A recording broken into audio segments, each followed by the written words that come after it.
Today's video is gonna be a great one. Thank you guys for watching. What I want to highlight is how trading the S&P 500 and simply trading the SPY ETF is really all you need, right? Once you truly master the S&P 500 and day trading slash scalping the S&P 500, you really don't need anything else, right? And we're going to break that down in today's video and really highlight, the strategy that I've been using for years that's really helped give me an edge in the market.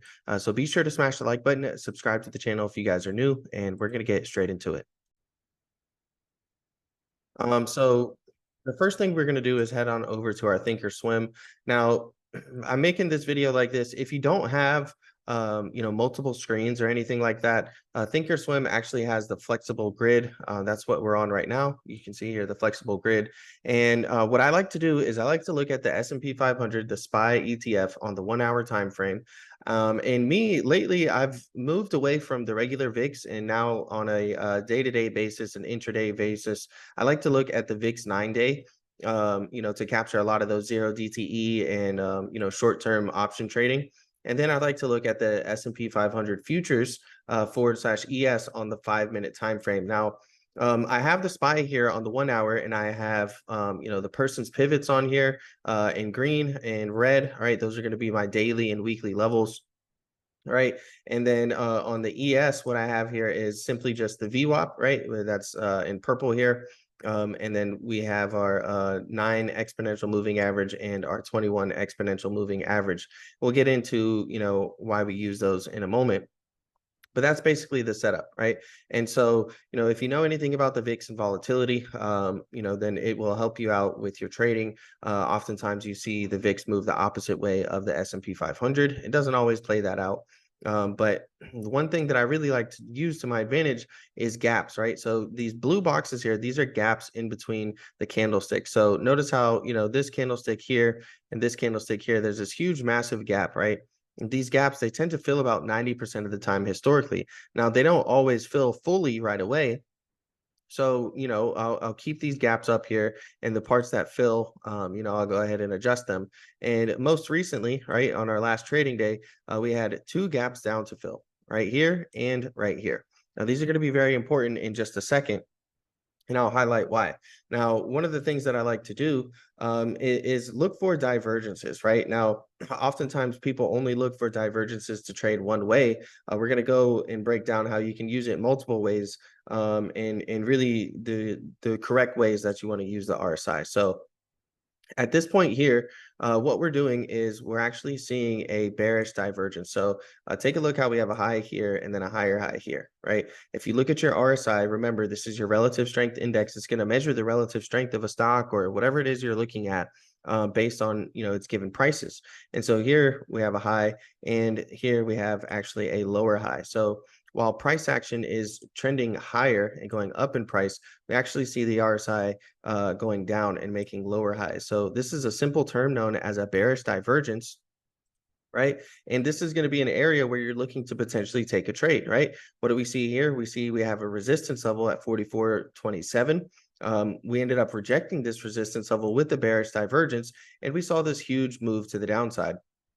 Now, the way that, this is really so life-changing, and this is why all you need, if you take a look at the SPY contracts, and these are the 440 puts, okay, and this right here is 1015, you can actually see the value of your contracts, right over here. So if we take a look from 1015, right, from the lows up to the highs, if you're a perfect trader, that was a 235% move on the 440 puts that expire in August 28th, and that was only 45 minutes. So in 45 simple minutes, you could have over doubled your money and gotten above 200%. Now, that's if you're a perfect trader and perfectly sniped the top, and perfectly sold at the bottom.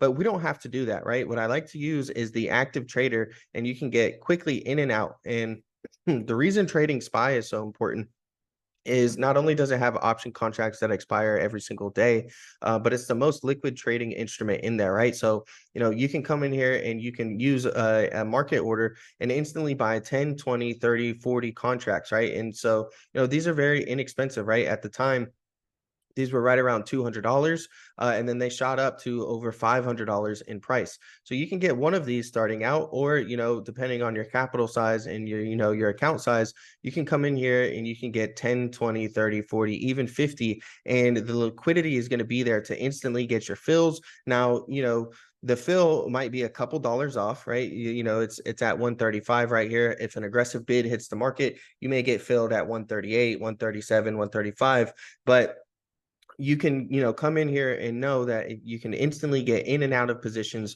with only a very minimal slippage right now. I just wanted to show you guys that there. So when you're using the active trader, remember, it allows you to get in and out. So you see that bearish divergence, you see a strong rejection here, and let's say you want to get in and capture this momentum to the downside. Now you can draw your own levels, your own support levels, your own targets, and then really just capitalize off of that. And then you get another trading opportunity, right? So over here, we can see, that we had the rejection on the SPY chart at our level. We had the rejection here. And now, once we're in profit, we're either setting a trailing stop loss or we're setting a specific stop loss and setting a specific, target for, where we want to sell at. And then what do we see? We come into oversold territory. So, there's multiple times where you can, make trades and do these scalps and get really, really big returns, right? So in this case, we hit our oversold territory. We had a key level here of 43.78.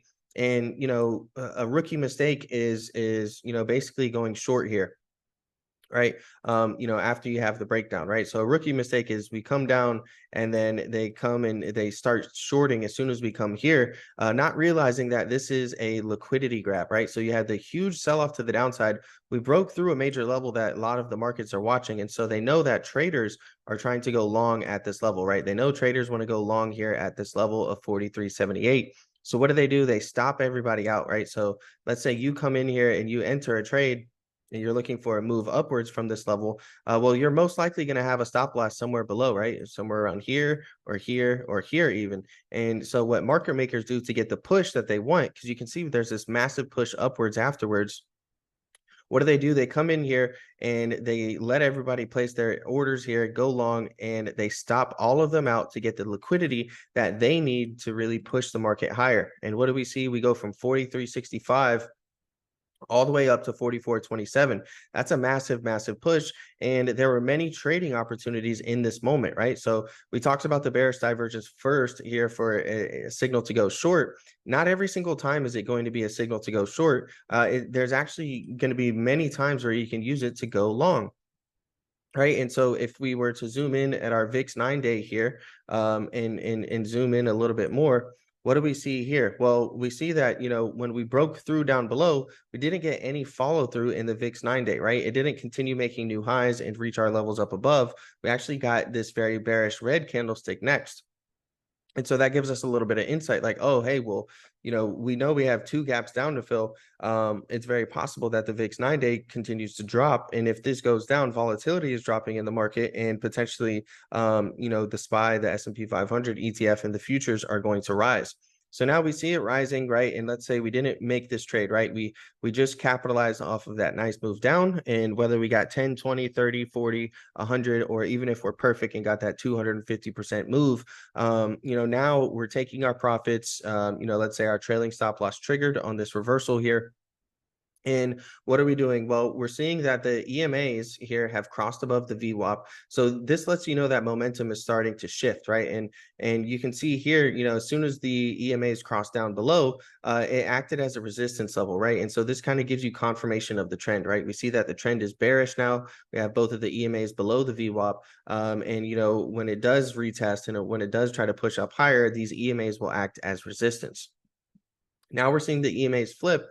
And what are we doing? Well, we're creating another divergence at this moment, right? Take a look how, we're essentially moving sideways right here. But what is our RSI doing? It's actually making lower highs, right? It's making highs and then lower highs. So this is a bearish divergence. But it's not a strong signal because at the moment we're above our we're above our VWAP right here. And we're holding support and bouncing off of the VWAP and really just absorbing a lot of this move up, right? and consolidating here. So, the rookie might enter, short up here, and they may take a position down here to this level. That's a very nice scalp. But a lot of times people will make that move and then expect a retest of the previous lows. But what you see here is we actually break through the bearish divergence trend line. When you break these divergences and you break these divergence trend lines, oftentimes these are really good signals, right? And so you can see here, if we were to just draw a line up, what do we do? Well, we've dropped off of that initial bearish divergence, and then we break through there and we break through our key resistance level, right?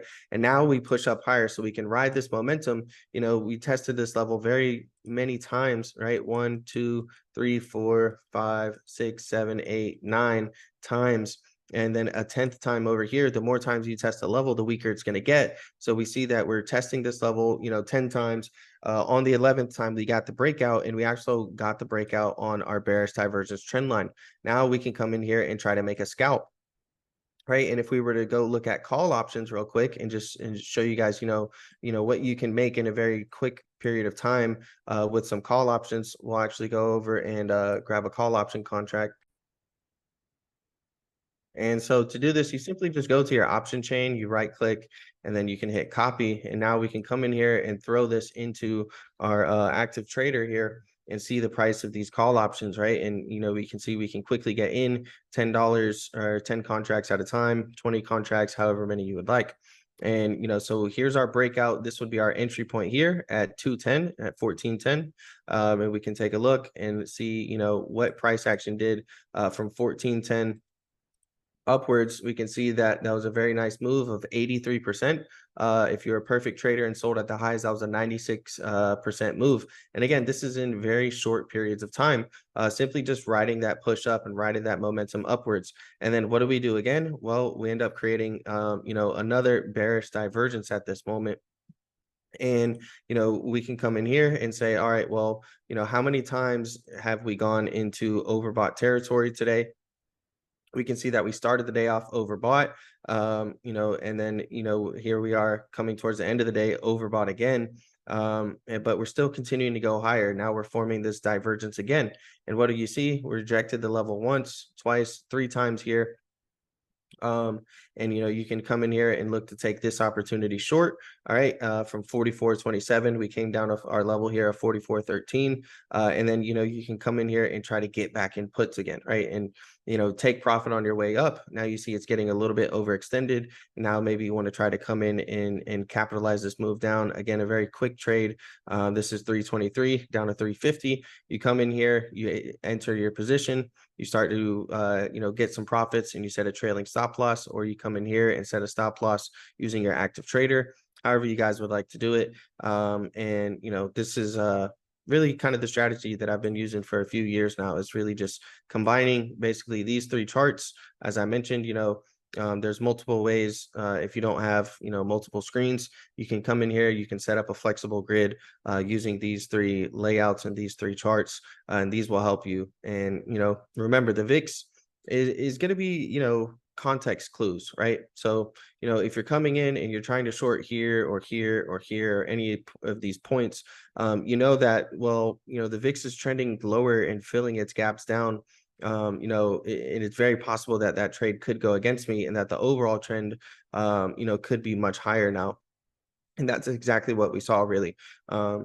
This was actually the Jackson Hole day, when Jerome Powell gave his Jackson Hole speech, and you see the initial, the speech essentially crashed the markets. And this is an area where a lot of people ended up going short, I'm sure, for a breakdown retest after missing the massive move down. But there was lots of signs and trading opportunities actually to the upside, that day. And there's hopefully you learned something, right? And just trying to give some of the strategies that I use, and that I have found success with. And you can start to practice these. You can start to paper trade these strategies and see how you can get quick returns in a very quick amount of time. But also these things can go against you just as quickly, right? For every play that goes up 200%, there's someone that's on the opposite side of that trade.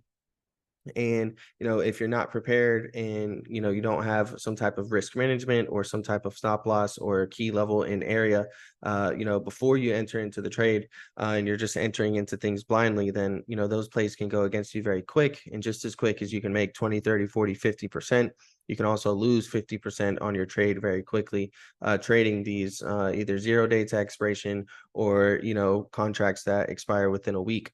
So definitely keep all of that in mind. I do want to shout out, I did just start a free newsletter.